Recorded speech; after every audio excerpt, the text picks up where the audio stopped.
This is CBC Nova Scotia News. Tonight, 2 patients who contracted flesh-eating disease are questioning Nova Scotia Health's response. I'm Paul Withers at the Bedford Institute of Oceanography. Results are in from the latest ocean survey off the coast of Nova Scotia, and they contain a surprise. I'll tell you about that coming up. And hundreds rally at Province House to protest the lack of a plan for coastal protection. Some much-needed wet weather tracking into the province tonight and lingering into Thursday as well. Your full forecast details are coming up. Good evening. We begin tonight with climate news off our coast and a North Atlantic mystery. In recent years, warming temperatures made headlines with record highs being set throughout the Atlantic region. But off the coast of Nova Scotia, the trend has reversed slightly. Paul Withers has tonight's top story. Twice a year, Canadian scientists measure physical, chemical, and biological conditions on the East Coast. This is the spring survey underway last month on the Scotian shelf. For the last decade, ocean temperatures in the Atlantic have gone in one direction, up. The latest survey, though, shows the ocean cooling. We did see a continuation of the trend that we observed in 2023, which was the temperatures are actually returning to normal or even below normal conditions in some areas. It's getting cooler. It's getting cooler. The reversal has scientists wondering if this is the beginning of a return to norms or a blip. I guess what remains unknown is whether this is a longer-term trend or just short-term variability that we're experiencing in the region. The warming period after 2012 saw near bottom temperatures on the Scotian shelf average 2 degrees above normal. The change was large and abrupt enough to be considered a regime shift in the ecosystem. The recent cooling is about half a degree below norms over the past 30 years. One explanation, cooler, oxygen-rich water is making its way south again. In the past, it was that less Labrador Current water was coming around the tail of the Grand Banks, and the Gulf Stream water was moving onshore and producing warmer water. So it appeared last year that maybe it looked like the Labrador Current was returning to normal. So we're hoping that it's not being cut off at the tail of the Grand Banks like it has been in the past, and that, hopefully we'll get back to cooler temperatures, fresher water at depths. The findings confirm what lobster fishermen in southwest Nova Scotia noticed this season. They saw landings drop as cooler temperatures at bottom, particularly farther from shore, immobilized lobster, making them harder to catch. Scientists say it will take several years before it's clear if the cooling water is part of a long-term trend. Paul Withers, CBC News, Halifax. Some people in the Yarmouth area are questioning public health's response to recent cases of invasive Group A strep. Cases are on the rise across the country, but public health officials say there is no outbreak in this province. And as Luke Ettinger tells us, they're warning about the risk of spreading misinformation online. The coastal act's the way to go. These protesters are seeking accountability from the Houston government over their failure to follow through on repeated promises to implement a Coastal Protection Act. 5 years ago, all parties supported the act, but in late February, the Environment Minister scrapped that idea. After repeated promises, Tim Houston's government has reneged on that important promise to Nova Scotians and the safety of Nova Scotians and the integrity of our coastlines. So we're here because it matters to Nova Scotians. Together, we can force change. One by one, speakers addressed the crowd and urged them to fight against the government, to push them to overturn their decision to scrap the Coastal Protection Act. There's no need of it, and everybody's in shock that we actually have to do this, which is really shameful. And so we're hoping that to rally really fast and loud and just to get this done. The protesters say it is irresponsible for the government to abandon the Coastal Protection Act that they once supported, especially with the more extreme weather the province has been hit with in the last few years. I think we shouldn't have to have been here, Paul. It's ridiculous that an act that everybody, all the parties agreed to, would just be stalled like this by a few rich folks that have influence. and I'm pretty disgusted actually with that. Rather than legislation that would have outlined how and where people can build in a way that protects them from rising seas and the effects of climate change, the Nova Scotia government released an online mapping tool that shows the worst-case scenario for coastal properties in the year 2100 based on current sea level projections. I'm here because I think the provincial government needs to take more of a leadership role when it comes to environmental concerns. I think this is within their jurisdiction, and leaving it up to municipalities or to homeowners is just irresponsible. In November, a dozen municipalities called on the Tory government to get on with proclaiming the act as they struggled to address increased development pressure along their coastlines, which have been battered by historic weather-related damage. There needs to be provincial regulations under this Coastal Protection Act that would allow people to know that where they're building a home is safe. Right now, the Premier has said, we'll give you the information, you guys decide on your own. What do we want? Paul Palmeter, CBC News, Halifax. Our apologies. That was a story, as you heard from our Paul Palmeter, on a rally that was held outside of Province House today to protest a lack of coastal protection plan for Nova Scotia. We'll return to the healthcare story in just a few minutes.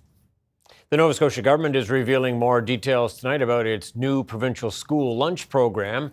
As rates of poverty and food insecurity continue to rise in this province, the program is welcomed by many.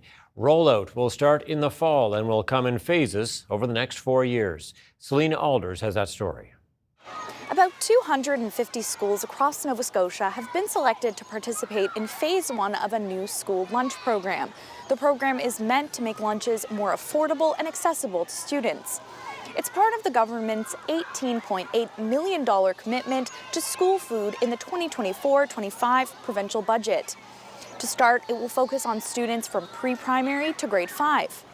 The models around how it will be delivered and costs are still being developed, but the foundation of this is that it is affordable. It's affordable for everyone, and we know for some that will mean free. Lindsay Corbin with Nourish Nova Scotia is welcoming the program with open arms. We have research. Dr. Amberly Ritz is an academic who works on school food research programs, and she has found that between $130 and $190 can be saved per child per month when kids have access to both breakfast and lunch at school. Once the first phase of the program is complete, it will expand to older students. The Department of Education plans to work with schools on logistics, whether it be making food in-house or outsourcing from vendors. So we want to make sure we leverage and make use of and tap into and coordinate with the programs that already exist. So that work is underway so that we can support at a system level all the great things that are already happening around food in schools. And then for those schools that need support to build out additional programming, we're providing that as well. Last month, the federal government announced $1 billion toward a national school food program, though it's not yet clear what that will look like here in Nova Scotia. The province has met with federal officials to express interest in the funding. But for now, Drouin says the department is moving full steam ahead with its own programming. Selena Alders, CBC News, Halifax. Officials in Halifax are trying out a new tool this year to detect wildfires. It's artificial intelligence, specifically AI software mounted in cameras across 3 areas. The CBC's Brett Ruskin tells us how it works. Gone are the days of big fire towers with people with binoculars watching for the first sign of smoke. Now, Halifax has invested in a pilot project that will have 3 cameras. The 3 cameras are already installed atop cell phone towers to watch for fire. And the images that these cell towers and that the cameras atop the cell towers capture are interpreted, are analyzed by an AI that's been trained to look at and know what smoke looks like, can differentiate smoke from clouds, differentiate smoke from dust, for example. We heard from Halifax Fire's Roy Hollett. Here's what he had to say about this pilot project. The sooner we can get there, we can have a better chance of controlling it. And as well with these alerts, what we've done in the past few that I've seen, when it's a fire, we also call it Department of Natural Resources and Renewables, and they're sending staff out. So they're already getting advance notice. What we hope to get is at some point sharing the video with Department of Natural Resources Renewables, so they will get a live feed of a wildfire, and they can then make a determination sooner if they're going to send air support. So we're hoping to speed everything up considerably with notices to the Department of Natural Resources and to us. Now, obviously, this is a key program in light of what we saw last year. There were 150 homes destroyed by a major fire that hit the Hammonds Plains area. That was this month last year. So certainly we are entering fire season. Also, we saw that largest fire in Nova Scotia's history down on the South Shore. And so response is ramping up, things that could be done differently perhaps this year, but also this detection mechanism is ramping up as well, with this pilot project now launched here in Halifax with plans to expand it if it turns out to be beneficial to the city to detect forest fires and wildfires at the earliest possible time. Brett Ruskin, CBC News, Halifax.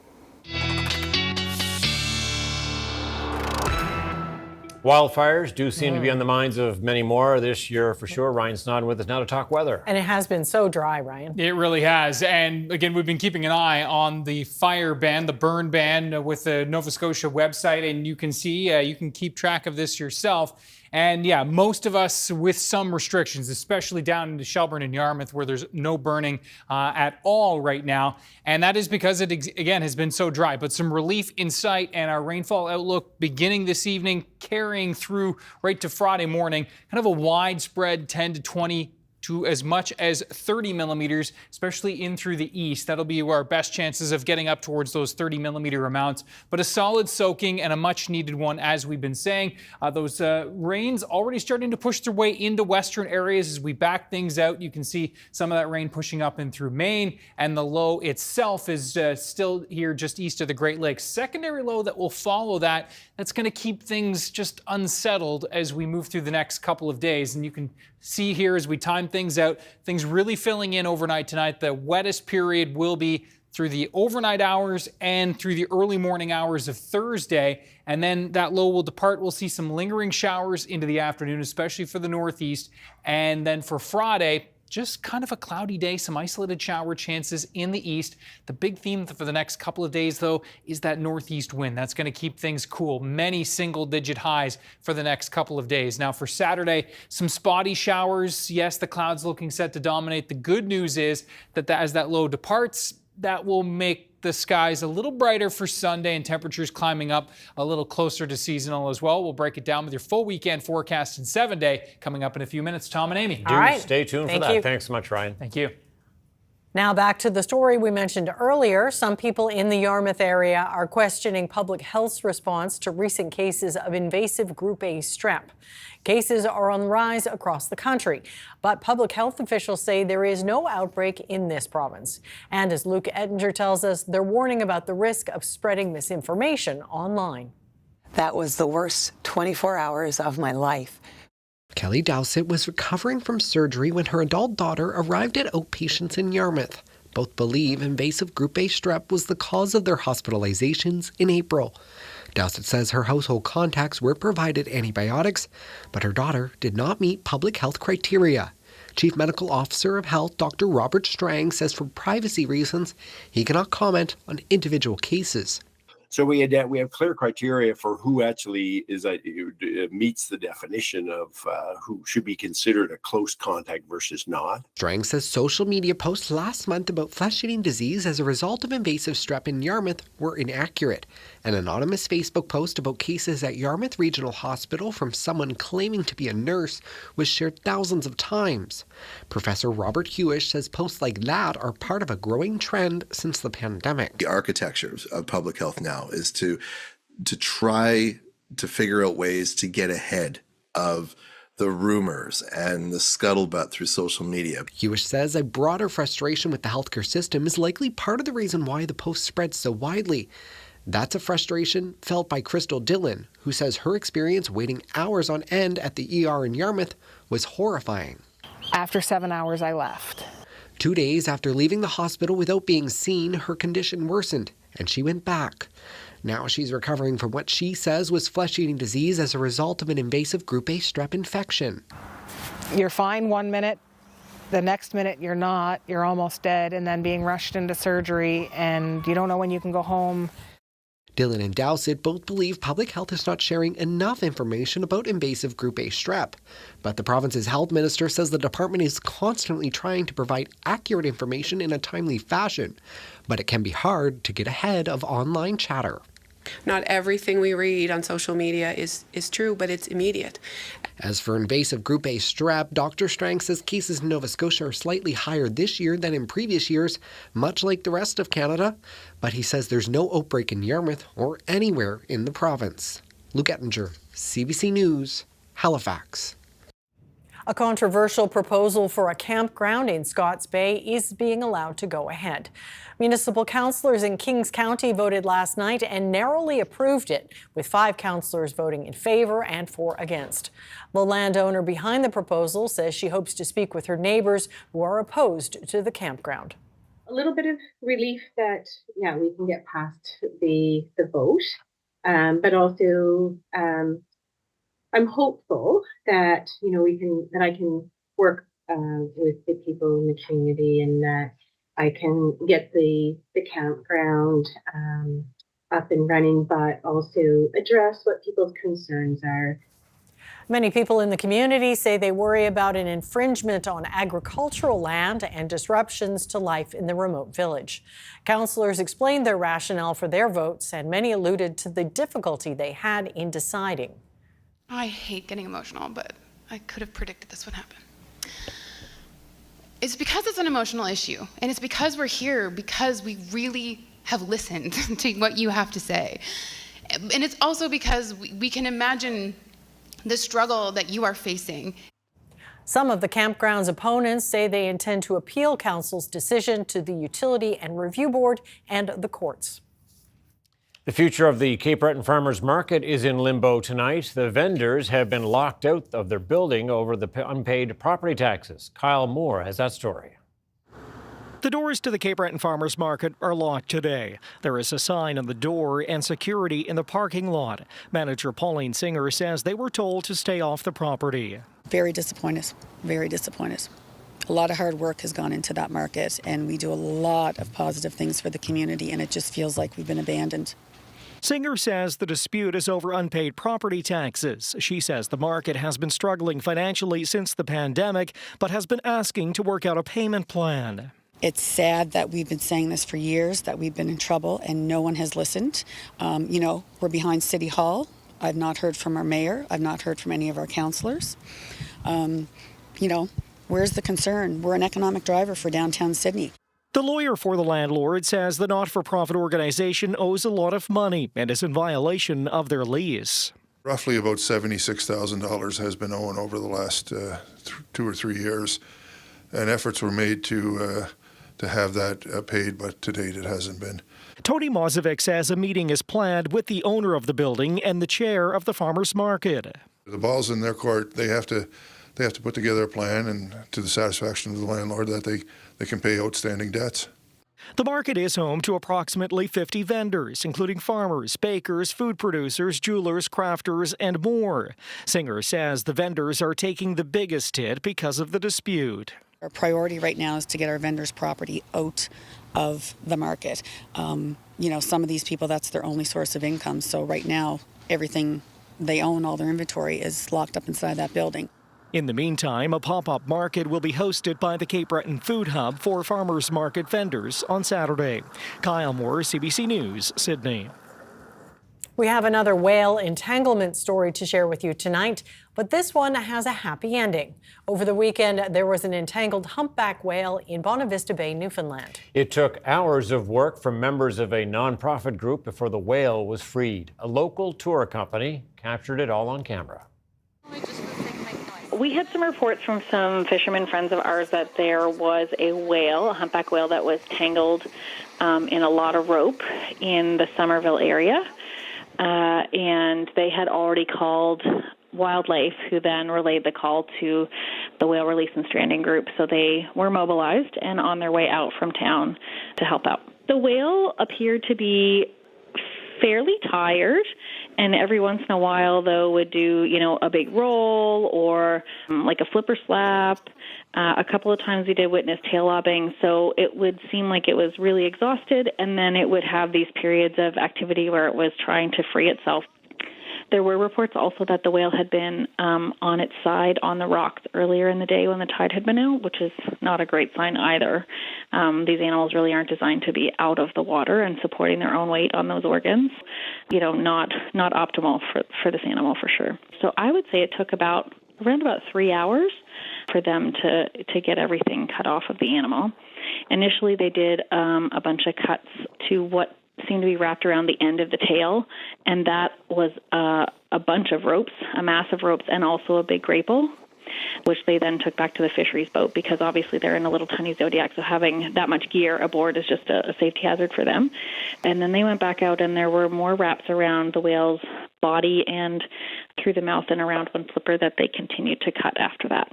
Because so many of their rescues happen sort of out further, and we're typically busy on whale watching trips, we don't often get to see them at work. So it was kind of a neat opportunity to be able to see what they do and how they do it. We can say he feels good. Turns out that whale had friends didn't even know about. He did, and he's lucky he had them. All right, first quick break on the way. Stay with us. Yes, there's a lot more to come on CBC Nova Scotia News. Coming up, the ongoing war in Gaza has seen a rift growing between Israel and its key ally, the United States. What lies beneath? We'll check out the technology used to see what's happening on the bottom of Halifax Harbor. And Ryan's up next with his weather forecast. We're back after this.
All right, after a few pretty nice days, we start to pay the price, so to speak. Yeah, but we really do need it. We can't be selfish. This is the price we need to pay Yes, exactly, and must pay for sure. The farmers are looking for it, the gardeners, Mm-hmm. and obviously anybody that's rightfully has a little bit of anxiety going on right now about how dry things have been with forest fire season now underway. Have a look at our webcam shot tonight. This from the Mercy River Chalet in just to the north of Gejimgujik Park, and you can see there. Yes, if you look closely, the table and the patio there, the little deck is damp, which is the showers starting to roll their way in there. 15 degrees though, nice and mild today. That's the one thing that unfortunately we are going to be seeing. The wet weather coming in, the temperatures are really going to cool off. And as we look at the currents right now, yeah, we can see temps pretty cool across Cape Breton into the northeast. Into the double digits though in teens, 16 in Greenwood, one of our hot spots right now. And the winds, yes, not too bad out there. We're looking at a little bit of a breeze, but we will be looking at those winds really coming in from the northeast as we move into tomorrow. And there are those showers that are moving into the west, starting to edge their way into eastern areas of the valley, into Lunenburg County, on the doorstep of Halifax over the next little bit. And what we will be watching is that rain to continue to track in tonight. There's the center of the low, just working its way off the east parts of the northeast parts of the U.S. It's going to slide to the south, and we'll get into that cooler air wrapping in on the back side of the system. Secondary low that will be following it up, and you can see just 7 degrees right now in Quebec City, 19 in Toronto, but a cool down there underway as well as this cooler air mass does move in and across the Great Lakes. Temperatures 10 to 15 in Alberta, 20 in Regina today, 23 in Winnipeg, 15 in Vancouver. Now, as we look at temperatures tonight, we're going to be in the 5, 6, 7 range across the mainland, 3 to 4 degrees across Cape Breton with the winds in from the southeast and generally in from the east across Cape Breton for tonight. So we're watching that rain tracking in overnight, really starting to ramp up around midnight in terms of some of those steadier rains. By tomorrow morning, we're all into the mix. Now, Cape Breton, it's late overnight in through the early morning hours of tomorrow that you'll get into the wet weather. We can see throughout the day tomorrow just kind of we're all in under the green here, which is the rain, though the darkest greens and towards the yellow here across Cape Breton, where we'll look at the kind of the steadiest rain throughout the day tomorrow for you folks, especially across Richmond County into Cape Breton County. Now, we'll start to see things taper off for western areas of the province throughout the afternoon, and even central areas. We're just going to taper off to a few showers. With that northeast wind, temperatures are going to struggle tomorrow, 6, 7 degrees. That is about it for most of the east, including Cape Breton. We'll edge up and towards the 7, 8, and 9 degree temperatures across central areas of the province, and the best chances for some double digits will be here into the southwest. We could even see temperatures squeaking up into around the 12, 13 range, especially if we get into a little bit of that afternoon sunshine for places like Shelburne County. Now, for Friday, we're looking at a mostly cloudy day, but some sun breaks possible, especially across the western parts of the mainland, but can't rule it out for the east. Temperatures, again, will struggle with that northeast flow just being so dominant.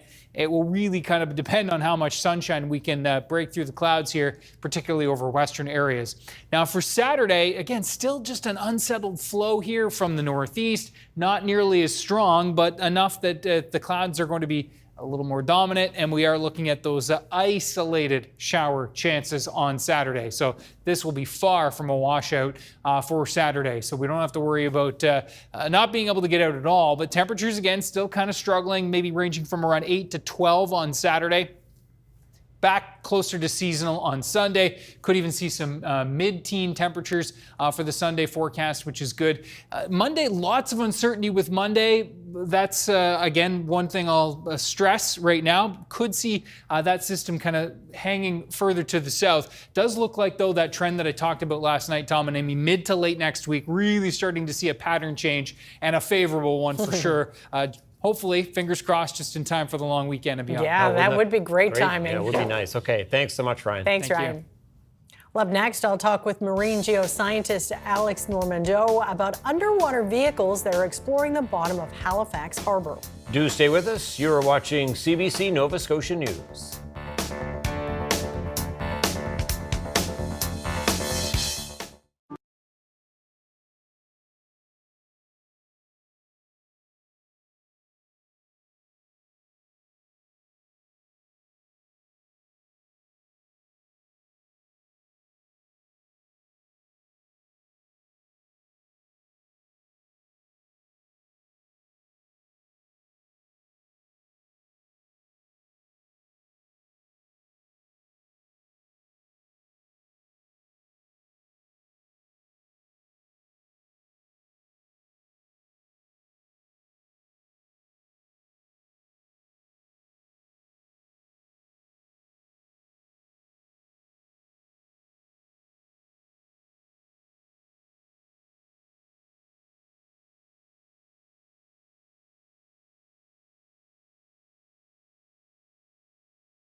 Federal scientists are using new technology to explore what's on the bottom of Halifax Harbour. They're using autonomous underwater vehicles to take more accurate images of the ocean floor. And I'm here at the Bedford Institute of Technology with Alex Normando, a marine geoscientist. So here we have the vehicle. Tell me a bit about it. Yes, so this is an autonomous underwater vehicle. So essentially it's a bit like a drone that we fly in the air, but that one flies underwater. And so usually we plan mission where we let it go and it flies about 10 meters above bottom and then collects images or bathymetry of the seafloor at very high resolution compared to what we can do from ships. And so because it's autonomous, we can leave it and go underwater for about 6 to 7 hours in autonomy while we do other work, and this collects all the images and the shape of the seafloor that we need for our research. So how many times a year would this go out?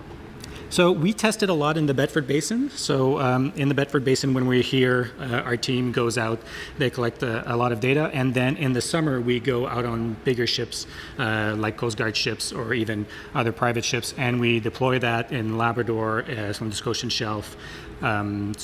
Usually twice a year on the bigger ships and then a lot in the Bedford Basin. How much does something like this cost? So this unit with all its components is about 1.5 million, but we have to understand that it's the technology for the underwater vehicle, but also all the instrumentation that's on it. So all the mapping instruments that are there. How much has that advanced in recent years?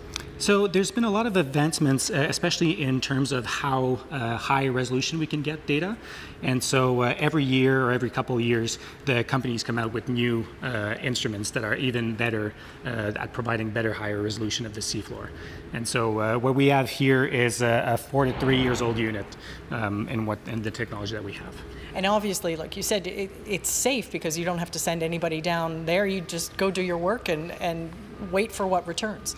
Yeah, exactly. And the good thing too is when we're on ships, we let the instrument do its survey, and while it's doing the survey, we can do other things. So it's also very efficient in terms of how we map the seabed and collect other seafloor sample at the same time. Now, I know the Halifax Harbour is right here and it's very convenient, but there is a bit of a fascination with what's under there. Tell me a bit about what you're finding in the waters. So in the waters here in Bedford Basin, the main thing that we see on the seafloor is a lot of anchor drags. And so when the ships are out there and they're anchored, and with the wind and the tide, the anchor drags on the bottom and creates those long scours that we can see. And so with this instrument and previous mapping that was done, we can see how that evolves through time. There's also, of course, the volvos that are underwater here. There's shipwrecks. There's a lot of human activity that we can observe on the seafloor. All right, for some folks who don't know about the car, how do cars end up at the bottom of the Bedford Basin? So it was in the late 1980s, if I recall correctly, where a container ship dropped the volvos on the basin because they didn't have the right papers. And so there's about 20 to 30 volvos on the bottom of the Bedford Basin. That probably wouldn't happen today, I'm hoping, right? Hopefully not. What kind of condition are they in? That we'd have to see with a remotely operated vehicle. So this here collects images like the shape of the seafloor, but then to actually look at the conditions, we need to use video imagery, and that is usually done with a remotely operated vehicle. And I'm not aware that we've seen that yet. Something to explore still. Maybe, yeah. So why is this so important to have this information? So we use this a lot offshore. So as I said, the Bedford Basin is our test site, but we usually use this in deeper waters because when we do surveys from ships in deep waters, we get low resolution because we're so far from the bottom when we're at the ocean surface that the resolution of the seabed can be in the tens of meters sometimes. So then by putting this in the water and going very near the bottom, about 10 meters above bottom, we can get much higher resolution. So usually with this instrument, we get 30 centimeter resolution on the seabed. So every 30 centimeter is mapped when we use this compared to tens of meters with regular multi-beams or regular bathymetric surveys that we do from ship base. So it's very important because we can see things on the seabed that we wouldn't see otherwise. And when does it head out again? So then next, it's going in the Bedford Basin almost every week, and then it's going on the Coast Guard vessel Amundsen, doing some surveys in Labrador in July, and then it's coming back here on the RSS Discovery and going on the Scotian shelf in September. All right. Well, fascinating stuff. Thanks, Alex, for walking us through it. Thank you very much. coming up, Canada's largest public service unions say they'll fight back over a revised work policy.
Welcome back to CBC Nova Scotia News. Talks aimed at getting a ceasefire in the Israel-Hamas war and freeing Israeli hostages continue, and Israel is pushing ahead with military operations in Rafah. Those actions have caused a growing rift between Israel and its key ally, the United States. The Americans are pausing some weapons shipments because of concerns about the civilian toll a full-blown offensive could take.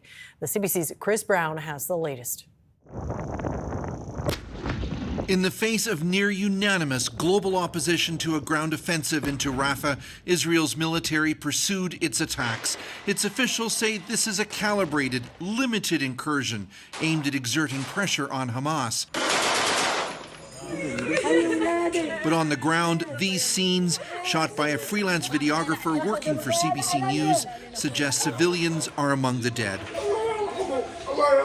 In the whole area, there are only civilians. There are no militants, said Reda al-Najili, who witnessed the attack. For the first time, a senior U.S. official acknowledged publicly that the U.S. has withheld a shipment of ammunition to Israel to send a message not to go any further. Israel shouldn't launch a major attack in Rafah without accounting for and protecting the civilians that are in that battle space. Privately, Israeli officials are said to be furious over the U.S. move, but publicly, they've tried to downplay the significance of it. The partnership with U.S. Central Command is of an unprecedented operational scale, said Israeli Rear Admiral Daniel Hagari. All of this comes against the backdrop of ongoing negotiations with Hamas. Monday, the militant group said it accepted a ceasefire proposal, but Israel said Hamas changed the terms of the agreement. In Gaza, there's fear the talks will fail again. We spoke to Canadian Nika Alexander, who's in Rafah with the World Health Organization. As we drove through the streets yesterday and today, you could see people have piled up everything they own onto donkey carts, crammed into cars, many people together in a bus, just trying to get to some place that maybe will feel safer. But we do feel that nowhere is completely safe, so that's really stressful. While aid trucks, which had been unable to enter Gaza for several days, began moving again, Alexander says the flow of medical supplies and fuel for generators has reduced to a trickle, adding to a sense of impending doom. You just can't imagine how many people might die if there's a great escalation in the fighting in this area. Hamas is demanding a guarantee that the war will end if it frees the hostages. But Israel says it will only agree to a temporary pause because many members of its coalition government want the war against Hamas to continue. Chris Brown, CBC News, Jerusalem. Two national women's organizations have published an open letter to Canada's major banks. They're demanding they take action to end abusive e-transfers. This comes months after the CBC reported on the abusive e-transfers received by an Ontario woman from her ex, hours before he killed her. Katie Nicholson has more. Dear TD, Scotiabank. Rhiannon Wong reads from the open letter sent to the CEOs of Canada's major banks, demanding they crack down on abusive e-transfers. Angie Sweeney's murder underscores, like the ones Angie Sweeney's ex sent her hours before he killed her in October. Wong's organization is frustrated banks don't appear to be taking action. Silence is very telling. It's either the banks have decided that if they are quiet about the issue, that the issue will just go away, which I'm guessing probably isn't, and that is probably increasing, or they've decided that is perfectly acceptable. The letter wants Canadian banks to adopt the free AI software developed by an Australian bank that blocks abusive language, or swipe up from the app home screen to pull up the transaction feed. This program, introduced last year by a UK bank, which allows clients to block messages from abusers. Tap on the payment you've received with an unwanted reference. One common form we hear often is that abusive partners open up credit cards in the victim's name, even without their knowledge, and accumulate debt. The Canadian Centre for Women's Empowerment co-authored the letter. It just released a report outlining a dozen recommendations to banks to better protect survivors. Their products, their financial products and services are not only in a few cases, but systematically being exploited by abusive partners to control and abuse victims. In Australia, a parliamentary inquiry will examine the role of banks in ending financial abuse. Canada's Deputy Prime Minister was asked if its government might do something similar. This needs to be an effort that all sectors of society are focused on, including financial services. In response to the letter, the Canadian Bankers Association says its members are now reviewing technology that could be used to combat this type of financial abuse. And Interact says it's assembled a team to develop a reporting mechanism for messages that could be abusive. Katie Nicholson, CBC News, Toronto. The federal government is ordering public service workers back into the office for at least 3 days a week. The unions, which represent more than 250,000 federal workers, are fighting back. They say the decree violates a commitment made by Ottawa. Kate McKenna has the details. The head of one of Canada's largest public sector unions coming out with fighting words. The Liberal government's move to force federal workers back into ill-equipped and poorly maintained offices 3 days a week is purely political and puts the services Canadians depend on at risk. The Public Service Alliance of Canada has filed complaints. Other unions are planning to file more over the government's move to force public servants back to the office 3 days a week, starting on September 9th. Unions say they were blindsided. Last year, during one of the largest strikes in Canadian history, we fought and won a commitment from this government that would protect public service workers from arbitrary government-wide decisions on telework just like this one. But the Treasury Board says hybrid work isn't a bargaining chip and wasn't part of signed agreements. The most important thing is to continue to deliver services for Canadians and to protect taxpayer dollars, and at the same time to recognize that we do have the best public service in the world. On the streets, opinion is split. It's hard to say. I don't think that people are any less productive working from home. I don't really think our tax dollars should be paying for office space that's unnecessary. People have to remember that you used to work full time, right? 5 days a week, or some people 7. So I think a compromise for 3 days shouldn't be a big issue depending on what you need to do. I do think it's important to have time in the office. There's a lot to be said for the interaction with people. But the unions say they're not backing down, promising a summer of discontent unless the government relents. Kate McKenna, CBC News, Ottawa. There are only 2 Canadian teams left in the NHL playoffs, and they're facing off against each other. The Vancouver Canucks and Edmonton Oilers start their second-round series tonight, and fans of both teams can't wait. Oiler Nation, I'm from Edmonton. Let's go McDavid. I was born in Vancouver. I have to go with the Canucks. I gotta go Oilers. I love McDavid, the way he plays. I've been a Canucks fan since I was as far as I can remember. So, everybody's saying Oilers, but look at the stats. Those stats are in favor of the Canucks. They played the Oilers 4 times in the regular season and won every game. But as Oilers fans point out, the playoffs are like a whole new season. A Canadian team has not won the Stanley Cup in 31 years.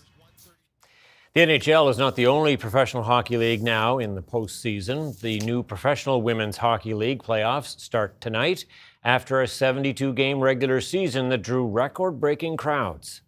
What an incredible start, and we couldn't be more thrilled. And the work continues, but we know the excitement is there. Top-seeded Toronto will host a struggling Minnesota team after earning the right to choose their opponent by finishing first in the regular season. The other semifinal series between Boston and Montreal begins tomorrow. Both first-round matchups will be the best of 5.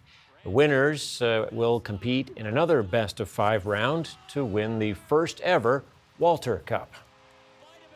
A Taylor Swift fan says there is bad blood between her and the popular travel website Booking.com. That's after her accommodations were canceled and the place she thought she'd secured was relisted by a rental at a higher price. She took her story to the CBC's Rosa Marcatelli and our Go Public team.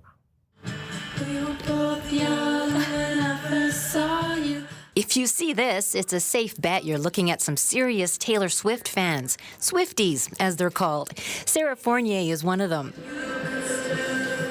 So as soon as the megastar announced a Toronto concert date, Fournier started making plans with her brother and some friends to travel from Montreal for the November show. My first thought was to go to Booking.com. I just knew that it was going to be difficult to get accommodations later on. She booked 2 places, then swiftly scored concert tickets. But just when she thought everything was set, Booking.com told her her accommodations had been canceled. I just knew something was not right. Fournier tried to get Booking.com to step up and help her get a similar place at a similar price. They didn't. Here's the problem. Consumers think what they book on travel websites like Booking.com is locked in, but they shouldn't count on it, according to this technology expert. Don't believe that Booking.com and other companies have got your back. The only help Booking.com offered Fournier was a link for other places. By this time, demand and prices had skyrocketed. She then called one of the properties directly for help. Instead, this was the answer she got. So you don't see an issue with that? Absolutely not. Our goal in business is to maximize profit. Booking.com's terms of service clearly say they're not responsible when customers don't get what they're promised. But the expert says they can't legally waive potential responsibility. there are legal protections for representations that are false, misleading, or deceptive that induce consumers into transactions. Booking.com tells GoPublic both of the properties Fournier booked were removed from the site after not meeting the website's terms and conditions, saying Fournier's experience is extremely rare. She's not buying it. In the end, a family friend offered his place to stay. Now that she can count on. Rosa Marcatelli, CBC News, Calgary. And it's time to take a quick break now, but first, here's a look at how the markets did today.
Things are a little dry, and Mother Nature's going to take care of that for us. Yeah, but today was really nice. Today we was. shouldn't ignore that, right? Yeah, not quite yesterday, but still a very, very nice day across the province. Hopefully we all soaked it up. A little bit of sun and some of those mild temperatures, because certainly a bump in the road here as we've been talking about the last couple of days. First and foremost, let's have a look at our viewer picture of the day in the northeast, and a beautiful shot here from Blackhall Gut and Woodburn. And a beautiful, beautiful scene here. Love the reflection and the sky. Fantastic. Thank you so much to Barbara Wynn for sharing. Ryan's picks at cbc.ca. Again, so many folks have been sending their pictures in. The mailbox is chock full, and I really appreciate it. You can see temperatures for tomorrow. It's just 6-7 degrees across Cape Breton. 7, 8, 9, maybe some 10-degree temperatures down and through the southwest. The best chances for double digits tomorrow will be Yarmouth County and Shelburne County. With the northeast flow, 20 gusting 30 to 40. It's just going to feel pretty raw. Now, for Friday, we will see a better chance of some sun breaks, double digits along that Atlantic southwest coastline. The cooler temps still in the north and east with that onshore wind coming in from that direction. And you can see shower chances will be greatest in through the east, especially across Cape Breton. As that low does track to the east, we'll be looking at that shower activity to taper off as we move into Friday. And yeah, by the time we get to the Friday afternoon time period, still a few showers hanging on, and those showers will also be at least a possibility on Saturday. Isolated in nature. Can't rule out a couple of sunny breaks on Saturday as well. So we'll perhaps update that, revisit that for tomorrow. Sunday looking like the drier of the 2 days, no question. We should be around 13, 14 degrees this time of year, so at least back to seasonal as we turn the page into next week. We're getting there. We are indeed. Thanks so much, Ryan. Well, for the French town of Suresnes, it was a labor of love. Take a look at this. The bakers there wanted to reclaim the record from Italy, of all places, for the world's longest baguette. Hundreds of pounds of dough made up the record-breaking bread, which was over 140 meters long. The previous Italian record of 132 meters was held for almost 5 years. But the biggest challenge, of course, was the baking itself. A mobile oven was designed specifically for such a feat. Once the record was sealed, the bakers shared in their success, cutting up the baguette and covering it with Nutella before feeding hungry onlookers. Seems fitting somehow. Yeah. That's it for us tonight. Thank you so much for watching. We'll see you next time. Good night. Good night.